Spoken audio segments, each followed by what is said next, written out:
Hi everyone, good morning. So, karon ika day 5 na sa ato ang answer sa ato ang flip card. So, karon sugdan nato no katong niagi di ay no almost perfect no, one mistake lang. So karon paningkamutan nato nga ma-perfect na ni nato. So, magbunot-bunot na sad ta aning ato ang flip cards. So, first question. Yara. So, what are the strengths of the agile model? So, there are 5 strengths of agile. So, first is flexibility. Then, faster delivery, customer collaboration, early bug detection, and better risk management. So, tanaw na to kung check. So, check atong answer, guys. So, next question. Next question. So, the blank is an iterative and flexible approach where development is divided into small increments called sprints. So, the answer is agile model. So, lantaw na to. So, correct. Correct na po na to answer, guys. Next. Use blank if the project has well-defined requirements, minimal expected changes, and clear timelines. So, ang answer ani is waterfall. So, correct. Correct atong answer, waterfall. Next question. The blank is a linear and sequential software development approach where each phase must be completed before the next phase begins. So, ang answer ani niya is waterfall model. So, check atong answer, guys. So, memorize na gid nato, guys, no? Wa na gid tay kuan ba? Is it straight na? Next question. Use blank if the project requires continuous updates, user feedback, and rapid delivery of working features. So, ang answer ani is agile. So, correct atong answer, guys. Agile. Next question na po. So, what are the weaknesses of waterfall model? So, weaknesses of waterfall model is, first is inflexibility.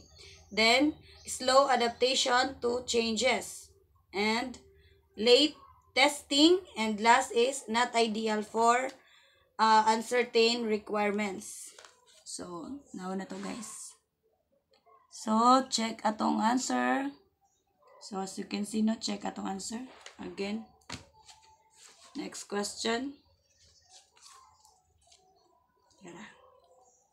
What are the typical phases in waterfall model? So, typical phases, ano niya is, first is ang requirement analysis. Then, system design, implementation, integration and testing, deployment, and last is maintenance. So, lantaw na to. So, sakto atong answer, guys. So, of course, okay, kapila na nato ning balik-balik na memorize na gyud na dugay. Next question. Tara, guys. What are the key agile methodologies? So, key agile, first is Scrum, then Kanban, and third one is extreme programming. So, ilang taon na to.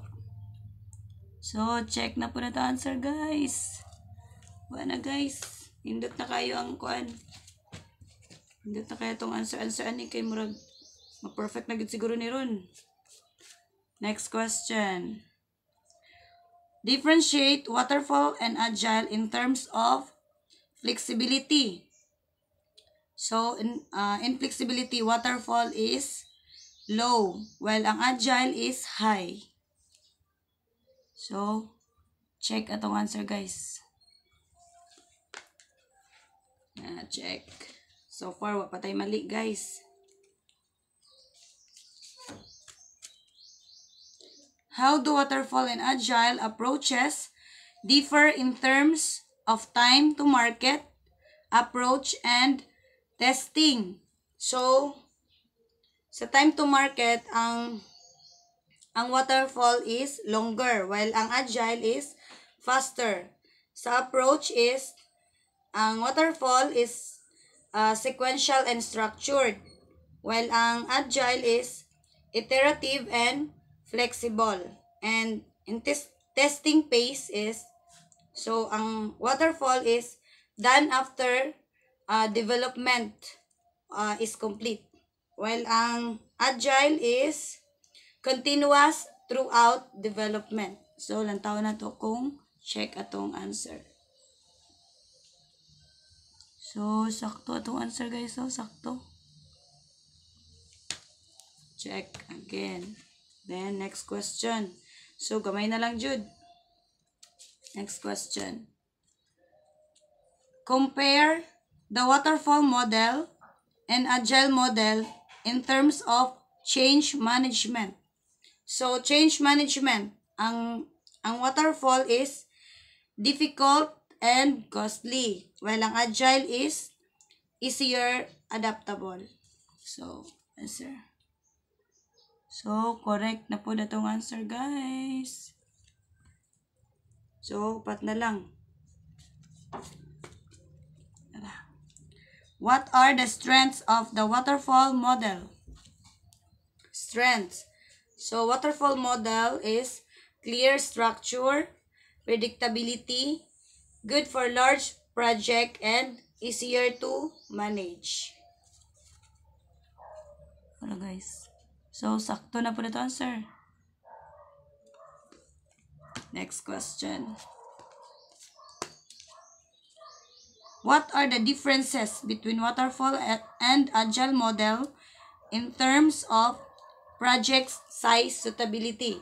So, yung sa size suitability niya, ang waterfall is work best for large, well-defined project. While ang agile is ideal for a small to medium size evolving projects. So, let's see. So, tama itong answer. So, tama ang answer na to, guys. Good job na kayo. Good job. So, duha na lang, Jude. Duha na lang. So, next is, what are the weaknesses of the agile model? So, weaknesses. So, in agile, it requires clear collaboration, and also difficult to predict time and cost. Third is not ideal for large scale projects without clear structure. Then last is dependency on skilled teams. Tara, guys. So, sakto itong answer. Muday ni ang question nga na mali na to ato ang niagi nga day na to, niagi nga video na to. So, at last nakuha na gid nato siya, no? Bisan taas-taas ihang answer. So, last question. So, how do waterfall and agile models differ in terms of customer involvement and risk management? So, customer involvement and risk management.